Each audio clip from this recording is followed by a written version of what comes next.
All things in the manifest universe are vibrational in nature. Before anything was formed in this physical universe, even before light, there was vibration.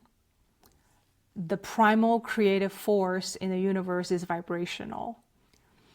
In all creation stories across traditions and cultures, sound creates the world into existence. And here are some of the major traditions that talk about this. In Christianity, in the Gospel of John, it opens with, "In the beginning was the Word." Now, in the original language that the New Testament was written in, which was Greek, the word logos, L-O-G-O-S, in Greek means speech. It's the later Christians who imply that the word also means Jesus. But if you look at the original meaning, the word logos literally means something spoken. In Old Testament, creation happens through spoken command. In Genesis, it says, "And God said, let there be light." So vibration precedes light. The invisible precedes the visible. The formless is before the form. In Hinduism, Om is the fundamental sound of the universe.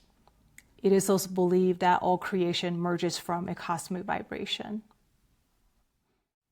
Music is powerful. Ancient civilizations have known this, which is why music appears in almost every religious tradition. Buddhists chant, shamans chant. The Catholic Church has Gregorian chants. Sound is one of the ways that we connect to the divine. This idea that some kind of an underlying creative energy creates this universe is now supported by modern science, which has found consistent repeated patterns in the world. Again, the concept of invisible forming the visible can be shown here. We don't have to agree or disagree on what the word God means, but we cannot deny the fact that there is a higher order, an intelligent creating energy where everything comes from, or how the world is structured and designed. Here's a quote from David Hawkins' book. He said, "Everything in the universe constantly gives off an energy pattern of a specific frequency that remains for all time and can be read by those who know how." Again, because everything is vibrational. So when we use sound, we use the vibrational energy to shift, to connect, and to integrate every aspect of who we are, our spiritual, our physical, and our mental dimensions. So if vibration is the blueprint of our existence, then our energy system needs to be in balance first before everything else can be in balance, right? One of the sound healing modalities is called sound bath meditation.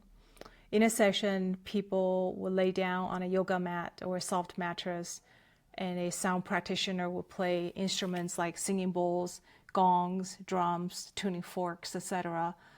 So the instruments will create vibrations, basically. The sounds can induce our brain waves to an alpha or theta state, which is similar to someone's brain waves when they're in deep meditation. Sitting in a sound bath can be very relaxing.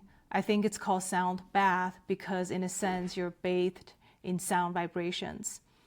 People are drawn to this because unlike a traditional meditation session where you focus on your breath or whatever, in this type of session you don't have to focus on anything. You simply listen to the sounds played and most likely you'll fall into a deep state of relaxation. Our body is like an electrical system, just like a battery. And we each emit electromagnetic fields around us, just like the earth. As you know, in medicine, we can measure someone's heart activity using EKG and brain activity using EEG, right? So each organ, each cell has its own electrical signals. And each one of us also emits this field of energy around us.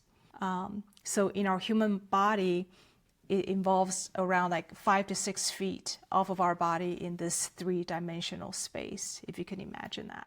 We can measure the frequency of our energy using color, sound, or vibration.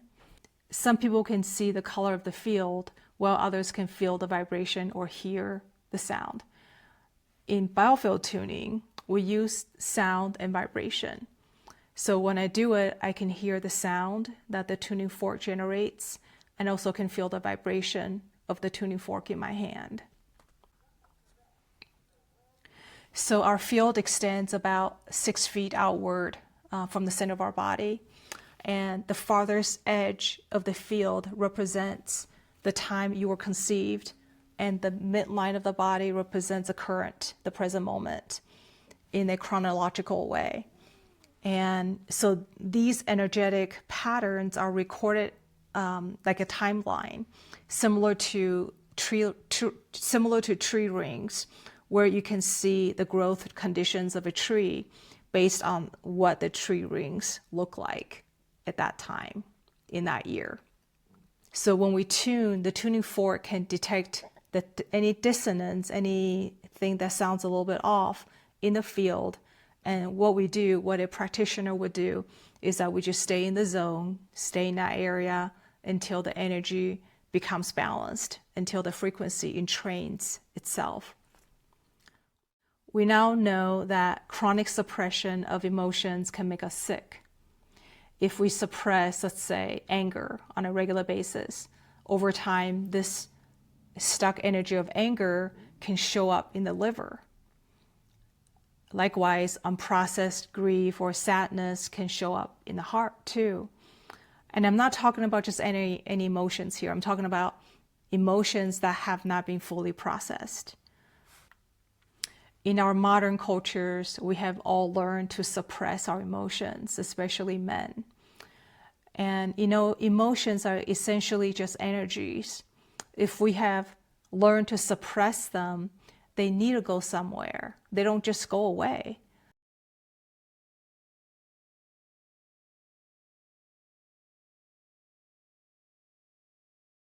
And because everything's vibrational, the energy can travel, it connects and integrates every aspect of our being.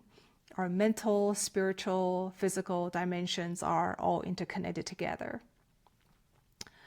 And I've seen this again and again in the sound healing work that I do now.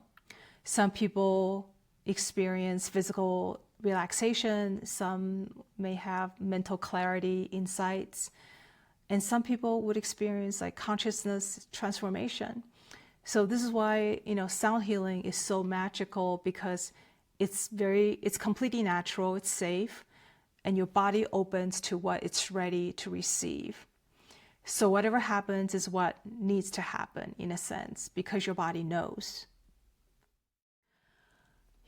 So usually some kind of life crisis, difficulties, grief, or loss starts our search for life's meaning. And the task of evolution is to expand our consciousness so the depths of who we are can be realized. Most of us started off with identifying with who we are as our physical body. Then when we started to think, we realized, we also have a mind. So then we identify with our mind, with our thoughts. But then when you live long enough, life eventually will give us challenges to throw us off of our comfort zone, right? For example, someone unexpectedly died, or you got a diagnosis. And so we're kind of forced to start asking deeper questions. What is this all about? What am I doing here? Who am I, right? Then you start to realize, wait, I'm more than my body and my mind. What is this thing that is aware of my mind? What is aware of my awareness?